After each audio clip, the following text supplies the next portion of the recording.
Newstalk Breakfast with Ciara Kelly and Shane Coleman. In association with AIR On Newstalk.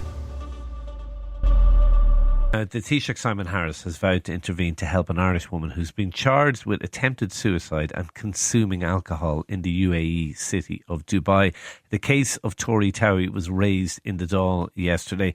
We're joined by the CEO of Detained in Dubai, Radha Stirling. Radha, thank you indeed for talking to us. For those who might not be aware, can you explain the circumstances surrounding Tori's detention in Dubai?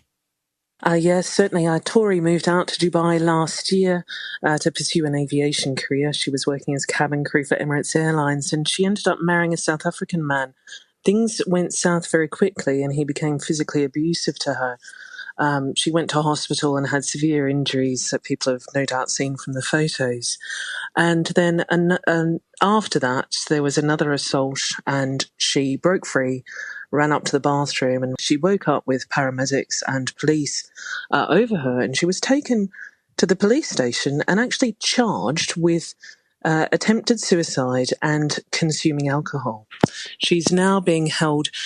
Her mother went over straight away after that, and she's since left her husband, and she's staying with her mother in an Airbnb safely. But she's facing prosecution. She's facing a potential prison sentence. And she is unable to leave Dubai? Absolutely. There's a travel ban against her, and she won't be able to leave Dubai until such time as the police decide to drop the case against her, which is what we're hoping for, and lift the travel ban. She's desperate to get home. It seems extraordinary, and people listening will be scratching their heads. This is a woman who is clearly a victim who's been treated as a criminal. It's absurd, and we have seen over the years, we've seen rape victims charged with sex outside marriage. We've seen this kind of culture coming from the UAE before, but they had made an effort to say, for the public relations purposes, I suppose, that they were starting to take women's rights a bit more seriously, victim rights, but it seems like nothing's changed. And this is truly astonishing that someone who's been beaten to the degree that she has, bruises all over her body, and now she's being abused by the system itself again. So I find it outrageous, and I can see that's why there's so much support out there from Irish citizens, from politicians, from your leaders in your government. So it's amazing to see people really standing behind her and wanting her home as soon as possible. Yeah, as we should be standing behind her.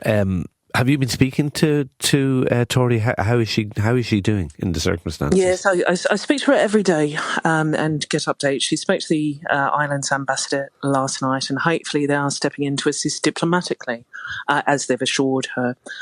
She is exhausted, and she's finding it very overwhelming, but at the same time, really, really warmed by all of the support that she's been getting. I don't think she expected all of that. I don't think she expected the Irish government to, motivate themselves as quickly. And this is the fastest that I've ever seen this happen from a government.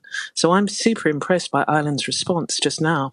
We've had people contacting the UAE's ambassador to Ireland, counterparts in the UAE. So I really think if they can push it diplomatically, I do think that the Dubai police will drop that case. I was going to say, do you think the diplomatic actions can yield results in your view? It always has before, and we've dealt with many human rights issues like this. And when the government gets behind their citizen and talks to their counterparts, the Foreign Affairs Ministry in the UAE, escalates it even to the ruler, Sheikh Mohammed, or the deputy of the police department and the justice system. When they do that and they go the extra mile, rather than just, deferring it and pretending they can't do anything, when they actually make the effort, they are successful in getting their citizens home. Do we have is there a date set for a trial, or is it at some future point that is yet to be determined? No, that's actually next week, I believe. So that I think it's the 18th.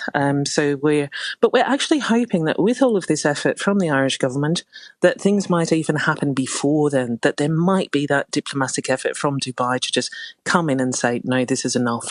And if it goes to court, rather than giving her a sentence of 2 years or whatever it may be, we're hoping that they just say, enough is enough. This girl needs to go home. Yeah. And I presume at this stage, Tori just wants to come home.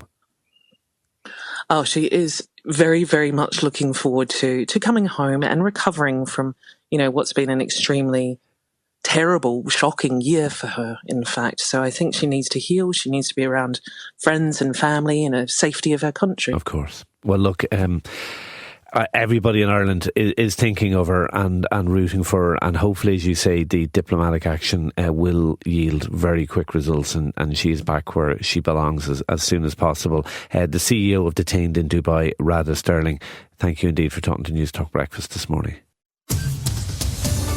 Newstalk Breakfast with Ciara Kelly and Shane Coleman in association with AIR on Newstalk.